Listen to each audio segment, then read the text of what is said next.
Аз не мога по-добре да играя. Както искаш, тогава ще играят те вместо теб. Извинявай, това не беше едно, не бяха две. Всички съчетания абсолютно са маркирани. Не беше едно, не бяха две. Не е верно. Как не е вярно? Как не е вярно, целия следобед нищо не изигра, Белили? Ма за образа си съвсем различна. Аз имам съчетание на мен, ако ми играеш така повече.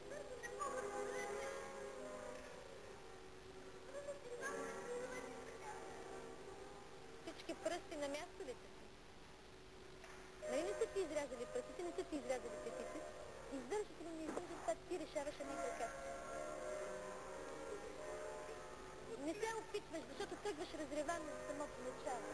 Опитваше. Човек не се опитва така, Лили. Ти още не беше копнал, когато ми пленичеше там. Ако се опиташ, бих те простила. Да се опиташ, да сгрешиш, да се спънеш, да паднеш. Ти тръгваш от самото начало да маркираш ми, викаш, опитвам се. Коя от трите играе най-стабилно в момента? За сега не помня. Даже Диляна, която преди Страсбург изобщо не грешеше, сега греши. Бянка.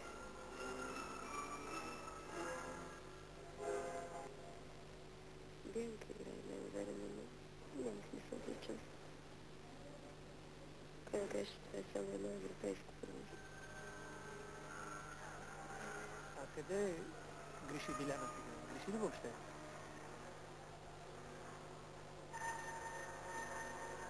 Това е добре. Но тук няма грешка. Сега маркира скок. Това е абсолютно. Ако не се направи скок, е 3 да се. Едно удряне в тялото на обрече, една да се. Може и да не се отчете от съдиите на мен.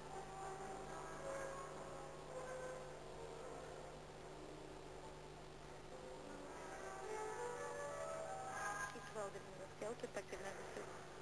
Въпреки, че ако го изиграе, така ще получи 10. Но реално, нали? 9 и 9 може да вземе. 9. Добре, Дилянче. Само накрая внимавай, не удрай. Обръчето се удари много грубо в гърба. Добре идва. Добре идва да правиш една грешка и така. О, Лили е пълна с грешка, ето гледайте това. Това е абсолютно нищо. Това не е нищо маса, нищо. Тя маркира, какво да ви говоря.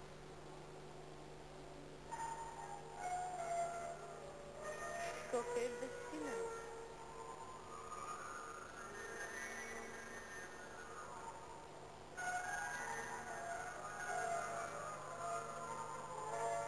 Види ли най-страшното е, че ще играе дет в крайния изобщо и всичко се вижда. Има грешки, които няма да се четат от съдиите, ако състезател като умее да го грабне съдията, не е толкова леко. Ако играе така, всеки отчита грешките. Затова, например, на това съчетание ще се намали за липса на амплитуда. Отпуснати игра, отпуснати крака, липса на амплитуда, липса на настроение. На едно голямо състезание повече от 9 и 6 няма да вземе никога, независимо, че е дивизионатор. Се надяваме, че няма да играе така.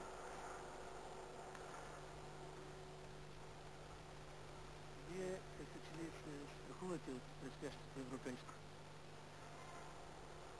Защо като че ли? Страхувам се от по-много.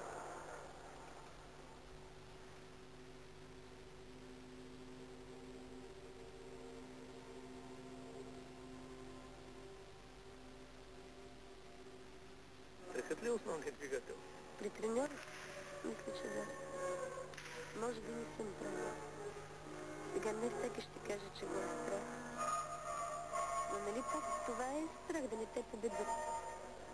Нали? Нали е страх?